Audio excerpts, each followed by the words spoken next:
In part 9 of our series, The Fruit of the Spirit, the final topic is self-control.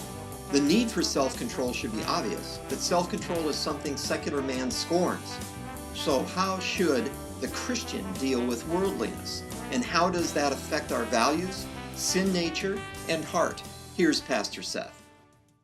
We are finishing our series on the fruit of the Spirit. There was a seminary student who his preaching professor had encouraged his whole class to go to this public speaking forum that was going to be done on the weekend. And so this young kid, 22 years old, had never done a sermon. He decides he needs to go and learn, about public speaking. So he's sitting there, and the first guy, nationally known guy, comes out to do the sermon or to do the message. And he's sitting there, and the fella comes out, and he gets his mic on, and he says, he starts off this way. I spent the best years of my life in the arms of a woman who is not my wife. And everybody went, and there was a dramatic pause for about 5 seconds, and the speaker said, it was my mother.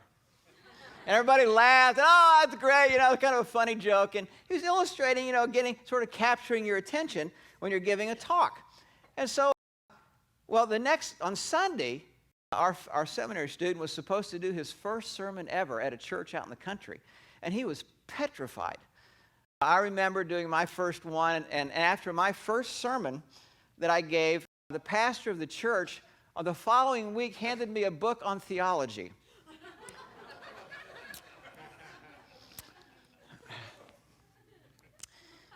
So this kid decided that, hey, what a great attention getter. So he was going to use the same attention getter that he had just heard from this nationally known speaker. And so the kid gets up there and he forgot his notes. And he's trying to remember how the story went. And he's sort of panicking, and he gets up in front of these about 30 folks, and he says, I spent the best years of my life in the arms of a woman who was not my wife. And then these people at church are kind of, oh. And then he's waiting for the dramatic pause, and he forgets the punchline. 5 seconds pass. 6 seconds. 7 seconds. 8 seconds. 9 seconds. 10 seconds. And now it's really awkward. And the kid just blurts out, and for the life of me, I can't remember who she is. The fruit of the Spirit is love, joy, peace, patience, kindness, goodness, faithfulness, gentleness, self-control. I have to tell you that in writing this message this week, I was sort of reminded, I kept thinking I would have written a very different message about 10 years ago.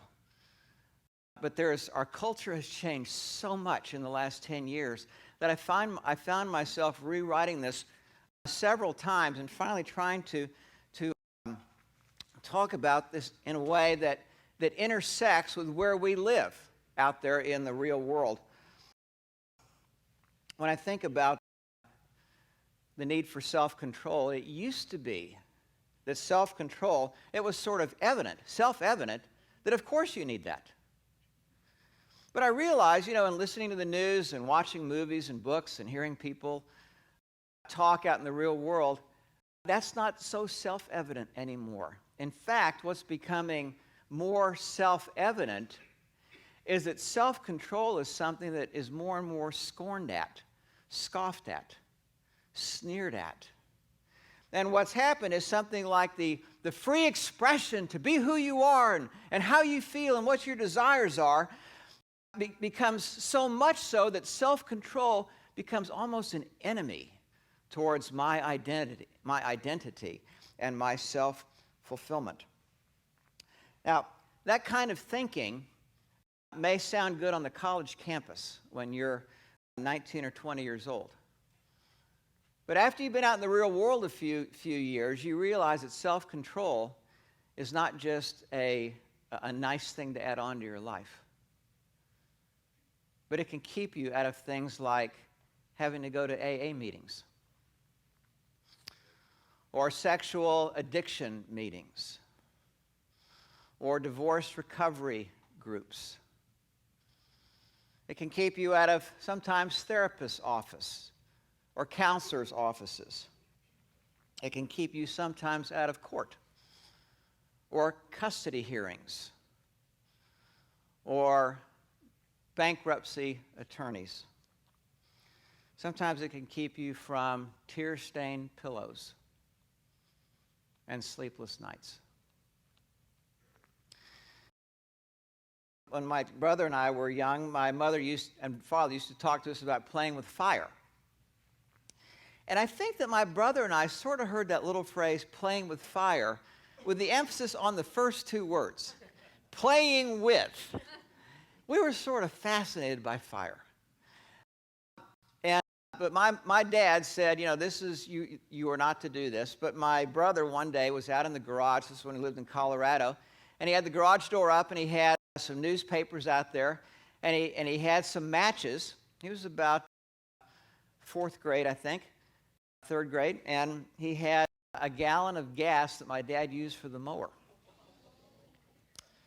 And he sort of, he lit some of the papers, and he just kind of gotten in this, and my mother came walking out to get something in the garage, and of course was mortified.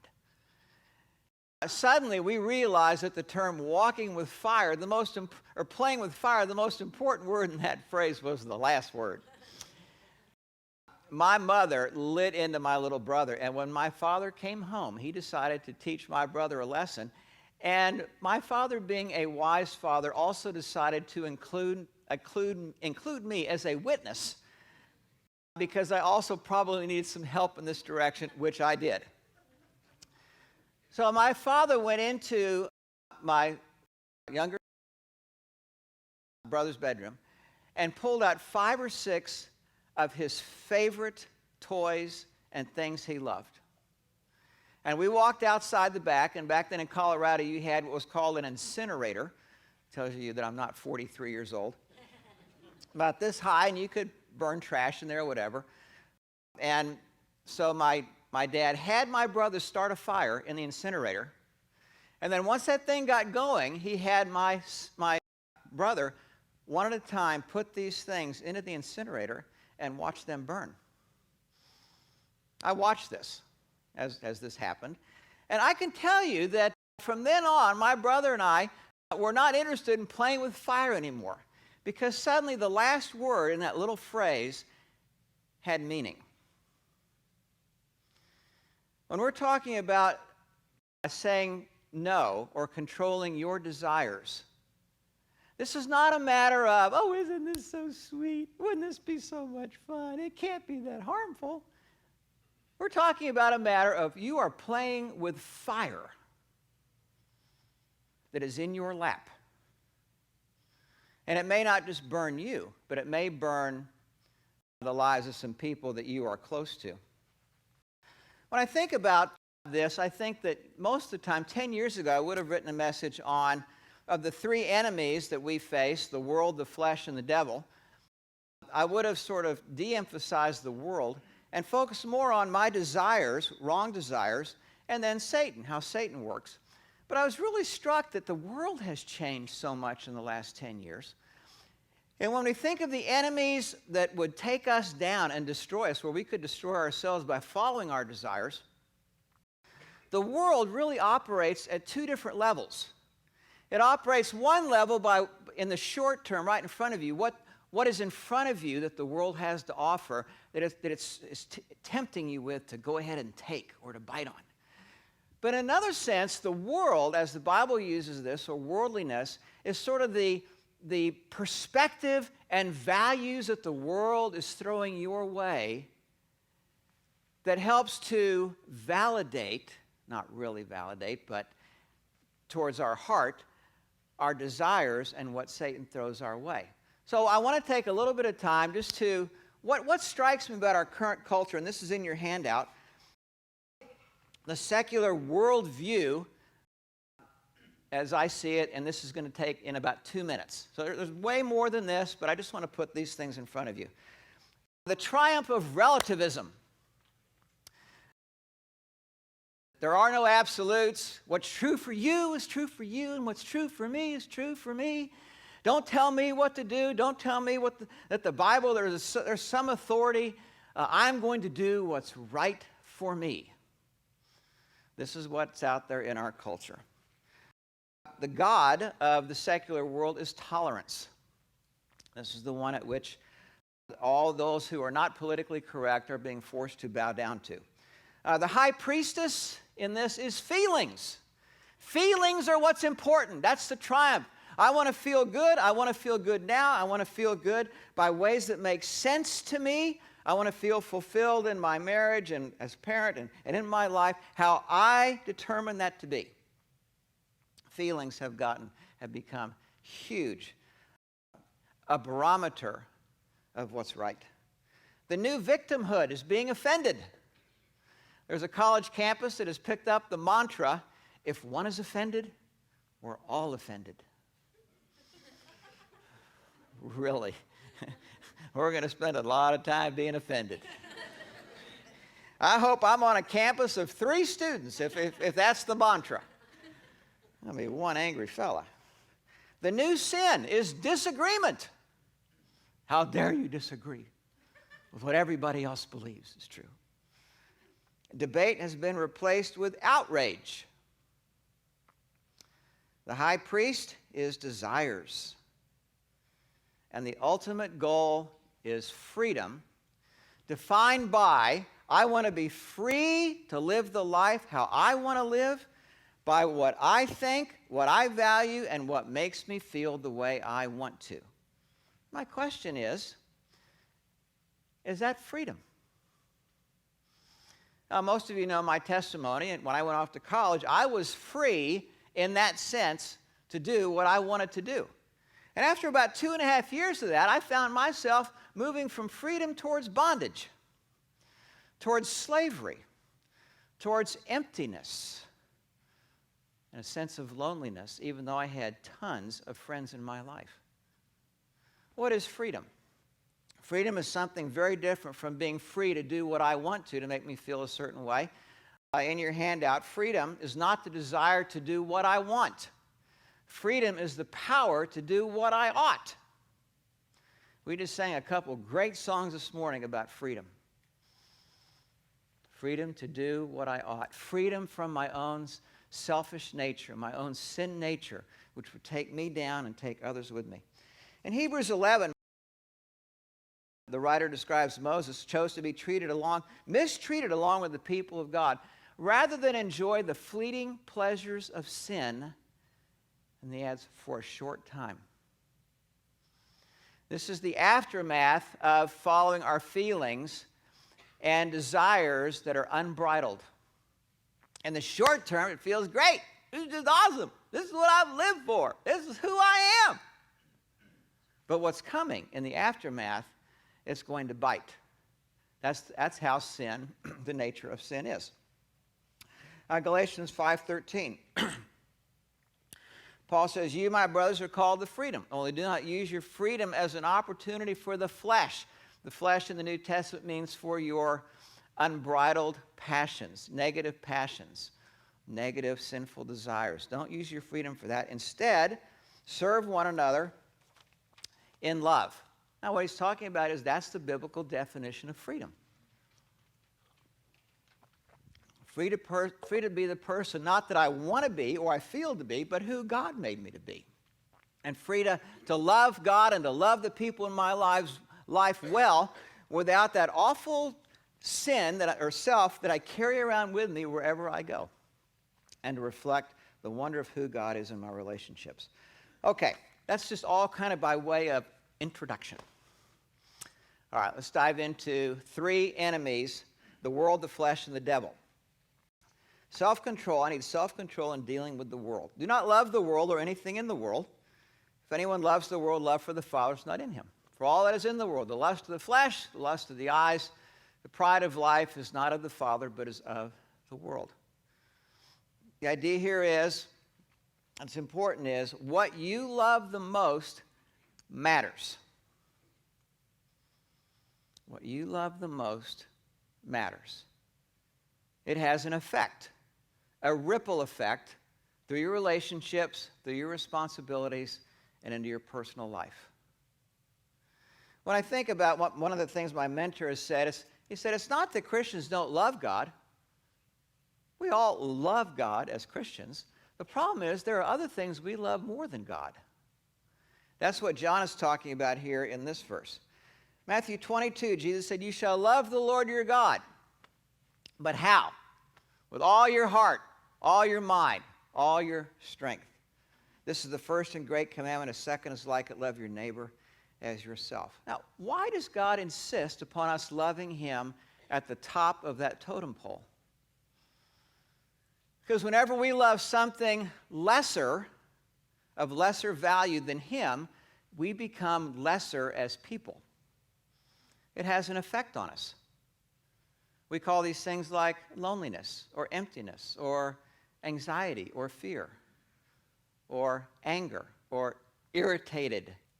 There's something about becoming a lesser person that's hard to see about you.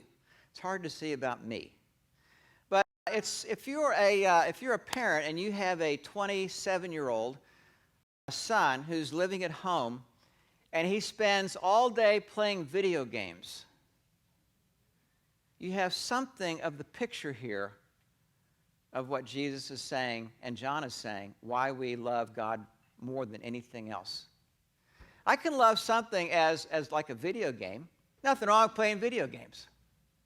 But if I'm playing video games 8 hours a day, there's something happening to me. I'm not becoming the person, the man that God designed me to be. I'm becoming lesser than what I should be. This is what the world is after. Now, I may feel like at the moment when I'm playing video games that this is what I was made for. This is where I excel. This is where I feel important. In the moment, that may be true. Or maybe for 8 hours. That still may be true. But there's coming a day when that's no longer going to be true. And you're going to wonder, what am I missing out in life on? Self-control is also needed in dealing with our passions, what the New Testament calls our flesh. Proverbs says there is a way that seems right to a man, but in the end it leads to death. In our current culture, it would read something more like this. There is a way that feels right to a man, but in the end it leads to death.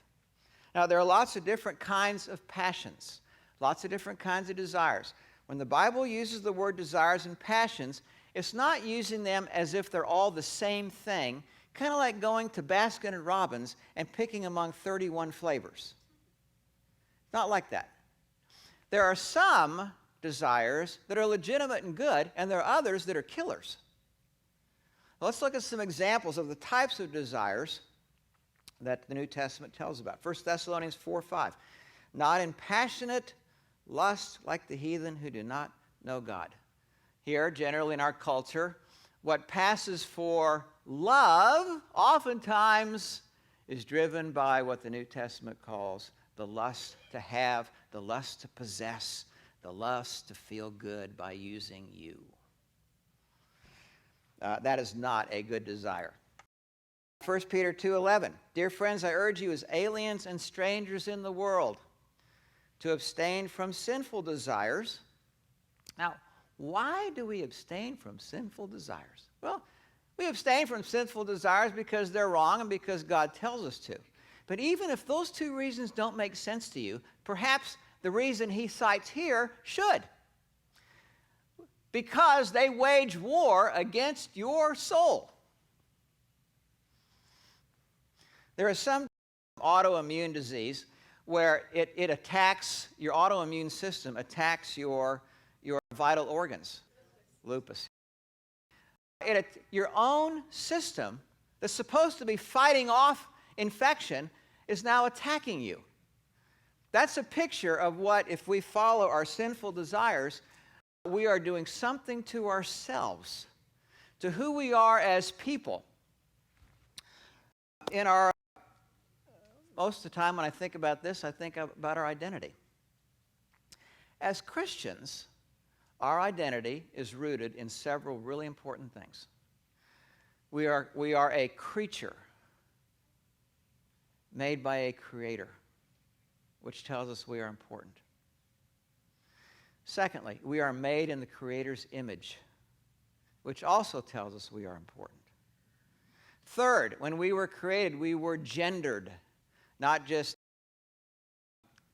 physiologically, but we were gendered in our soul, in our heart, in our essence of who we are as a person. We are male, or you are made female, through and through. Now, whether you decide to live that way or not is up to you. But these are irrevocable givens in every human being.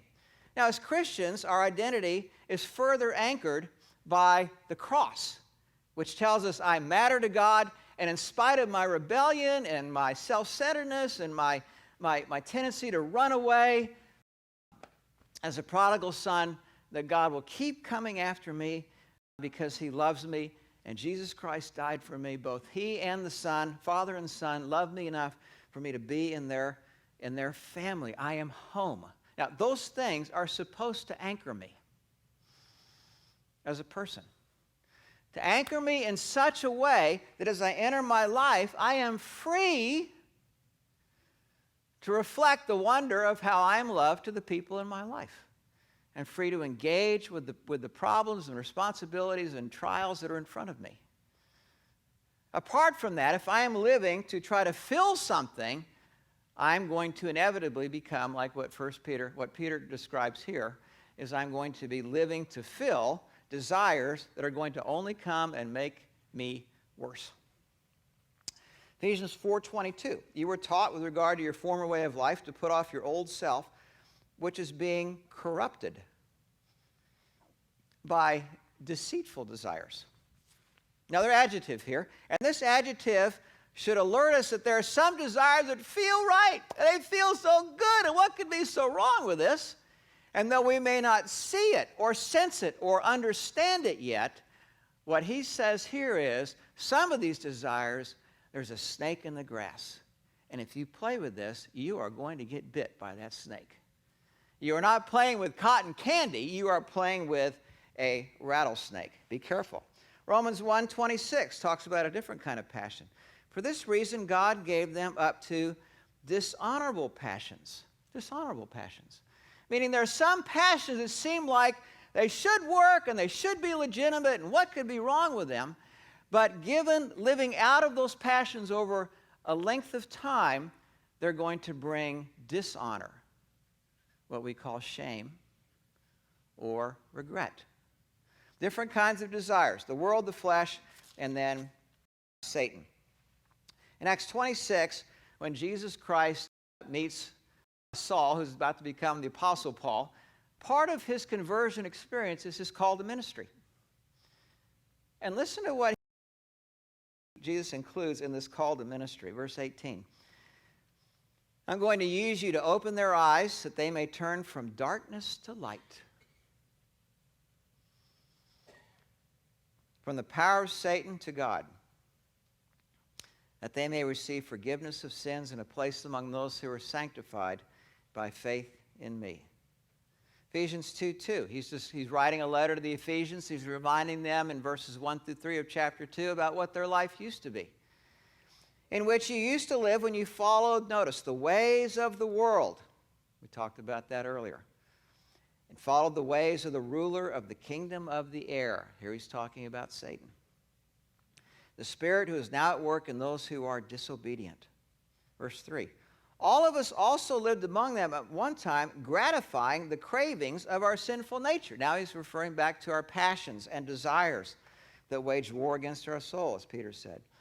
We follow its desires and thoughts like the rest. We were by nature objects of wrath. When we have deceitful feelings that come our way and passions and desires that come our way, whether they be from the world or out of our own hearts, Satan is there sort of adding a little bit of breeze to this little smoldering wick that wants to become a fire. Hoping that it will ignite and the little kindling will catch on and you will become seduced by this particular fire. Instead of these kinds of desires being something to think about and coddle and wonder, these are something from which to run like what my brother should have done in the garage back in Colorado. 1 Peter 5:8 says, be self-controlled. Be self-controlled. And alert. Alert to what? Satan.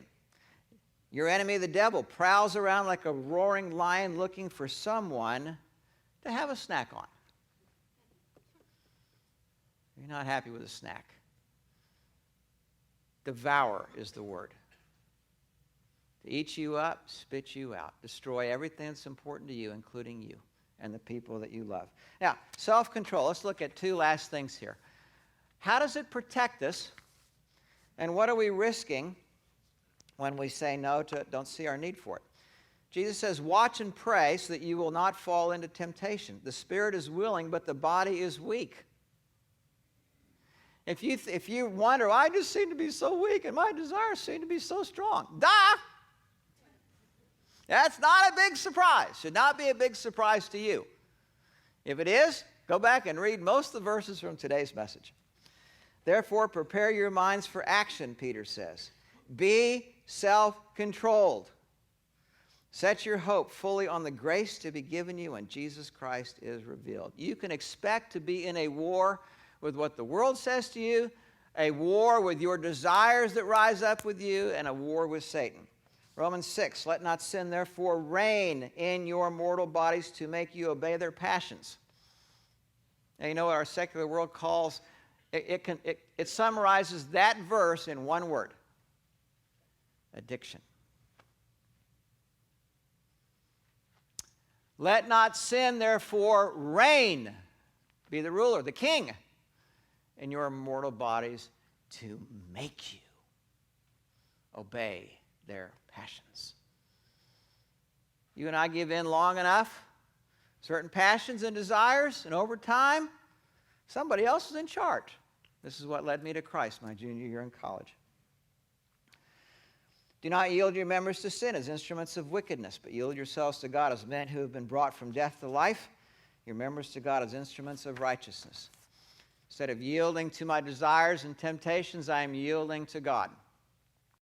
Colossians 3:5 says, put to death. Not toy with, not enjoy, not dabble with, not make a couple little easy changes here, maybe it'll get better. Just take out your sword. You're dealing with a snake. Take out the axe and chop that head off. You may need to do this every day. If you do, join the club. Put to death what is earthly in you. Fornication, impurity, in other words, sex outside of marriage in whatever form that happens to take. Passion, evil desire, and covetousness. You are not playing with bunny rabbits. You're playing with snakes.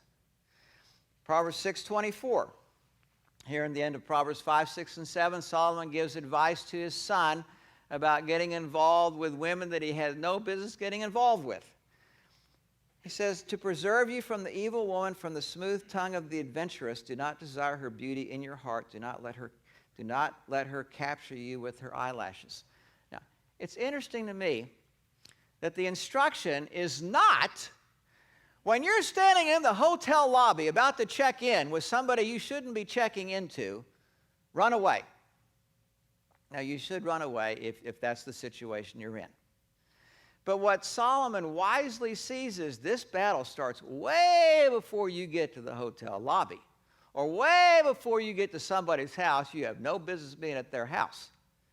This battle starts even when this person is not even in your presence.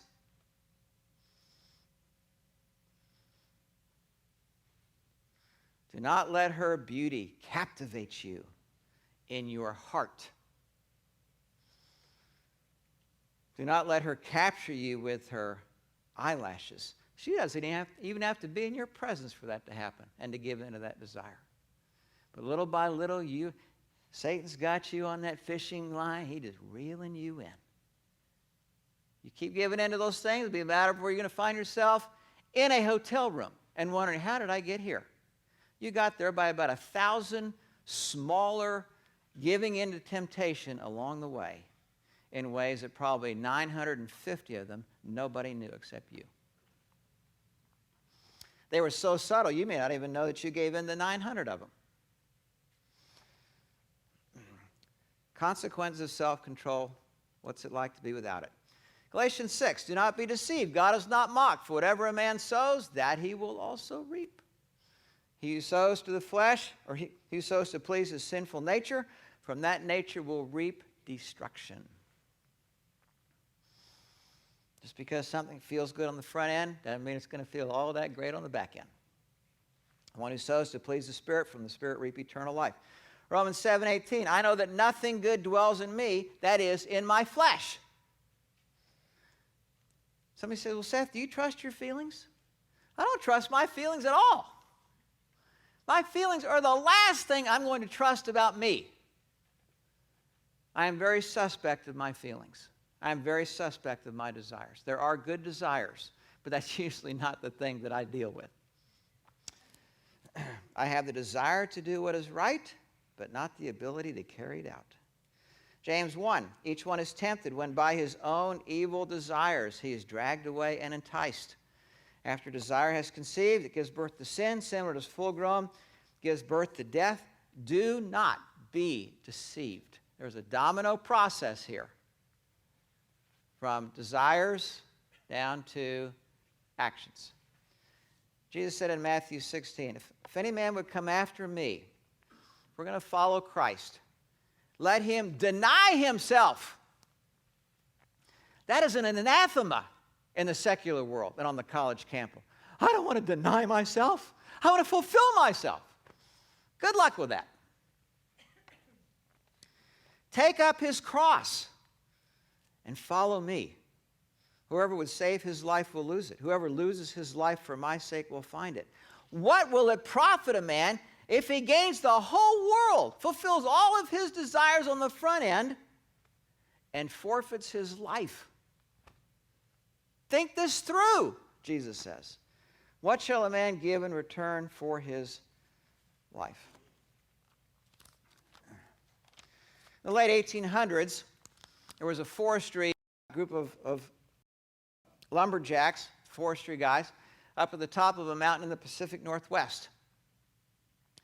And they were working the top of the mountain, and in order to get the logs down to the bottom of the mountain, they built a sluice, and they would take the logs to the beginning of that sluice and let gravity just haul these thousands of pounds of logs down the mountain at breakneck speed down to into the valley, where they could then put them into the river to get them downstream to the mill. At the end of the day, there would be some kind of alert. I think a gun went off, and what that said was that all the logs that are going down the sluice for today, we're all done with that. And so what the men like to do is then to get on the sluice, kind of like a slide, and slide down to the bottom of the mountain rather than walk all the way down. Now, one particular fella thought he heard the alert, and he got onto the sluice, and he was on his way down. And on his way down, he got his left arm caught between two of the sideboards. And he's sort of dangling from his left arm, and he's trying to free himself, but he's having a hard time reaching around, and with gravity pulling him down, getting up enough leverage to get up, to extricate himself, and suddenly he hears a sound and a shudder that makes him filled with horror. The last log had not come down the sluice. There was one more that was making its way down. He could hear the roar of that log coming down, and he could hear or feel the sluice shaking beneath him. And he knew that he had just seconds to go before he would just be squashed. He couldn't extricate himself. He took out his axe, and right above his elbow, chopped off his arm, let go of the axe, reached up here, and rolled himself up just as that log went down beneath him.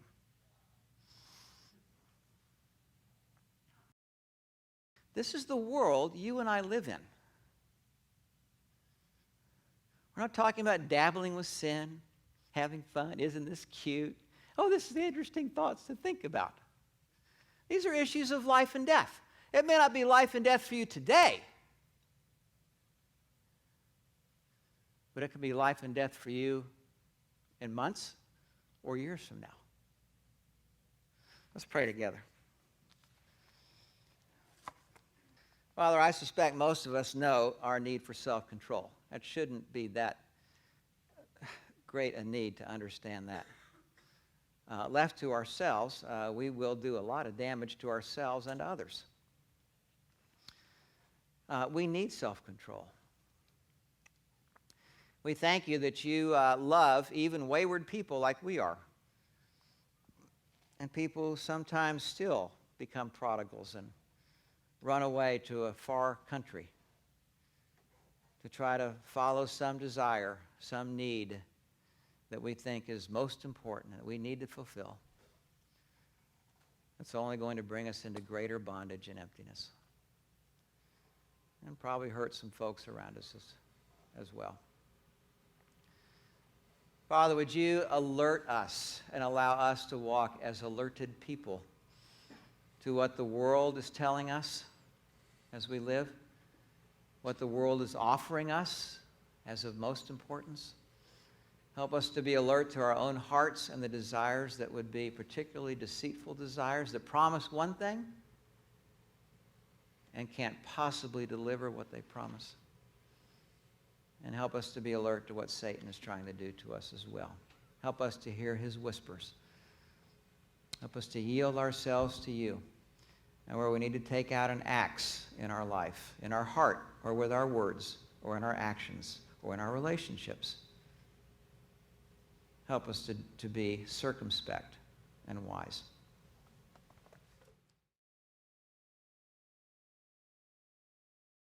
We at Pacific Church of Irvine invite you to join us every Sunday at 9:30. You can also visit our website at pacificchurch.com